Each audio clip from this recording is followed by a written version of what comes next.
안녕하세요. 강남 북선생입니다. 이번 영상은 난타가 무엇인지 그리고 그 유래가 어디에서 왔는지에 대해서 설명을 드릴까 합니다. 난타라는 말은 어지럽게 마구 때린다라는 의미로 사회, 경제, 스포츠 등 시사용어로 많이 소비되는 단어였습니다.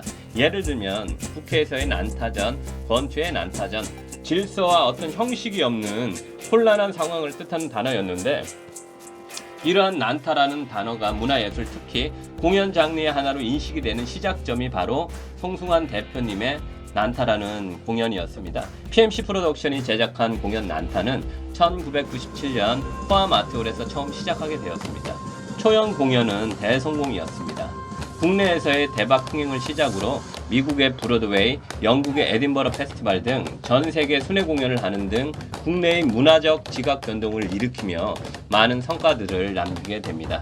이러한 난타의 주 성공 요인을 간단하게 분석해 보자면, 요리사들이 정해진 시간 안에 갑작스레 피로엔 음식을 만들게 되는 드라마틱한 내용 설정과 여기에 냄비, 도마, 국자, 쓰레기통 등 우리가 쉽게 주방에서 접하는 용품 등을 사용해서 한국의 사물놀이 장단과 다양한 리듬을 신명나게 연주하는 방식, 또한 등장인물들인 매니저, 주방장, 섹시한 여성 요리사, 그리고 매니저가 꽂아놓은 빌런이죠. 사고뭉치 조카로 인해 벌어지는 각종 해프닝 등 각 캐릭터들의 코믹한 연기와 예측 불가능한 상황들로 인해 남녀노소 모두가 웃고 즐기는, 즉 두드리는 것과 함께 신명을 느끼게 하는 부분들이 난타가 크게 흥행하게 되는 성공 요소가 되지 않았을까 하는 생각을 합니다.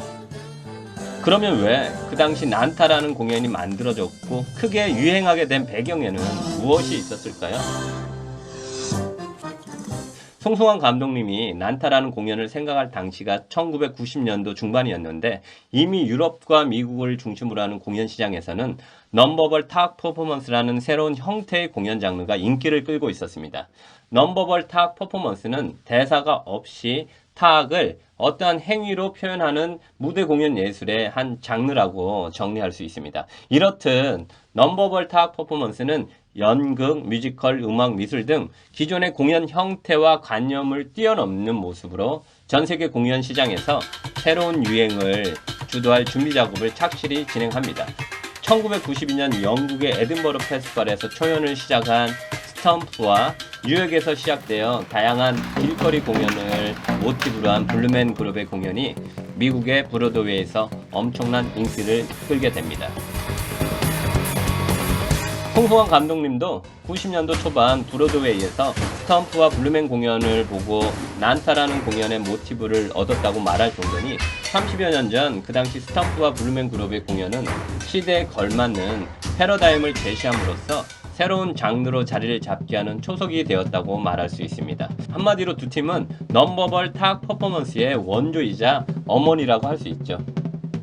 넘버벌 타악 퍼포먼스가 전 세계적으로 인기를 끌고 있을 무렵 스탬프 공연팀이 1996년 포함 아트홀에서 중앙일보의 초청으로 방한 공연을 하게 됩니다.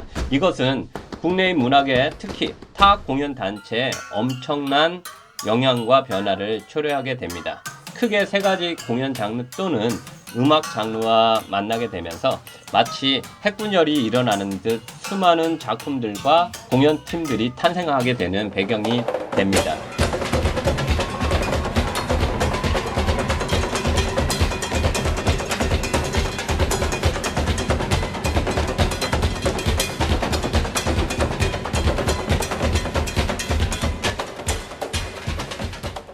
그 갈래는 크게 세 가지로 나뉘는데, 첫 번째는 타악 퍼포먼스와 드라마의 결합이었습니다. PMC 프로덕션의 난타처럼 연극 배우들이 중심이 되는 타악 퍼포먼스 작품들이 만들어지게 되었습니다. 타악 전공자들이 표현하기 쉽지 않은 연기들, 다양한 표정과 동작, 그리고 감정들을 타악 연주 자체를 연기하듯 극적으로 표현하는 배우들이 난타와 같은 공연들을 만들게 됩니다. 아쉬운 점은 연극 배우들이 극에 필요한 타악을 정해진 시간 안에 배우다 보니 깊이 있는 연주를 하기에는 약간 역부족이었습니다.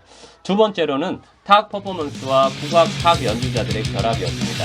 국악 타악을 전공하던 연주자들은 사물놀이 연주와 상모 돌리기, 자반 뒤집기 등 다양한 연위를 중심으로 몸을 움직이는 훈련이 잘 되어 있었기 때문에 넘버벌 탁 퍼포먼스를 하기에는 조금 더 수월했습니다. 이에 두드락, 도깨비 스톰, 야단 법석 등 많은 국악팀들이 연주 중심의 넘버벌 탁 퍼포먼스 공연과 작품들을 만들게 됩니다. 아쉬운 점이라면 배우들이 아니다 보니 부족한 연기적 표현과 리듬을 곡으로 연주하면서 단선율로 모두 함께 치는 유니즌 연주를 많이 하다 보니 탁 앙상블 또는 컨비네이션 테크닉이 스탬프와 블룸에 비해 다소 부족한 점이 있었습니다. 세 번째로는 클래식 탁, 드럼 등 서양 탁을 전공하는 연주자들과의 결합이었습니다. 스탬프와 블루맨 그룹의 연주는 서양 탁 주법을 기준으로 만들어진 작품이었기 때문에 다양한 탁 테크닉을 가진 서양 탁 연주자들에게 있어 유리한 부분이 많았습니다.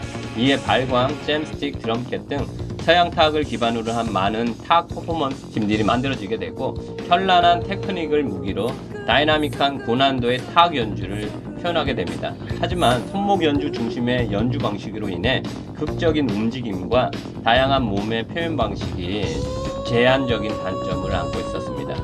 이렇게 세 갈래로 나뉘어진 형태의 탁 퍼포먼스 팀들과 작품들은 2000년대 이후 점점 단점을 보완하면서 많은 성장을 하게 됩니다. 이것은 PMC 난타의 대중적 성공과 함께 다양한 탁 퍼포먼스 팀들이 활발한 공연으로 인해 난타라는 말이 송승환의 난타라는 공연적 의미를 뛰어넘어 신명나게 두드리는 모든 것이라는 이미지가 대중들에게 난타라는 말로 인식이 되어졌습니다.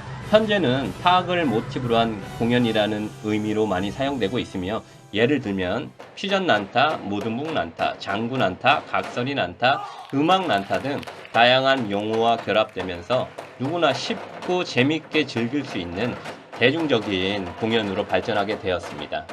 이처럼 블루맨과 스탬프의 영향은 전 세계 탁 공연 장르에 많은 변화들을 가지고 왔으며 특히 대한민국에서는 더욱더 큰 변화를 가져왔다고 할 수 있습니다. 하지만 난타라는 의미와 표현이 문화예술의 한 장르로 자리매김하기에는 앞으로 넘어야 되는 산들이 많습니다. 전통과 창작이라는 시대에 걸맞는 패러다임의 변화 없이는 단순한 문화적 유행으로 머무를 수밖에 없을 것입니다. 우리의 문화예술 또한 더욱더 깊이 있는 철학과 통찰이 필요하지 않을까 하는 생각을 합니다.